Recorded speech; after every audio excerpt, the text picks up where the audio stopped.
يا شيخنا، يا أخي أنا عندي سؤال، تفضل واسأل. ما هو سؤالك؟ مثلا يا شيخنا يوم القيامة بعد ما ربنا سبحانه وتعالى يحاسب الناس ويعاقبهم كلهم، احنا المسلمين ندخل الجنة كلنا؟ سؤالك هذا أنا ما أقدرش أرد عليه، لا أقدر أقول لك أيوة ولا أقدر أقول لك لا، ولكن العلم عند الله، الله يعلم.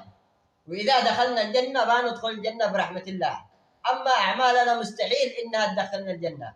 أعمالنا يا الله نقطع بها تذاكر وندخل بها حديقة الحيوان.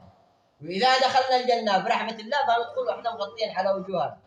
مستحيل من اللي يصير في هذا الزمن من إجرام وظلم وفساد في هذه البلاد. وإذا دخلنا الجنة برحمة الله، هناك في الجنة يعني بنحصل بنات الحور إن شاء الله. إذا دخلنا الجنة بنحصل بنات الحور، وبعدين بنات الحور يعني أجمل ما خلق الله، فيهم جمال وبياضهم نور.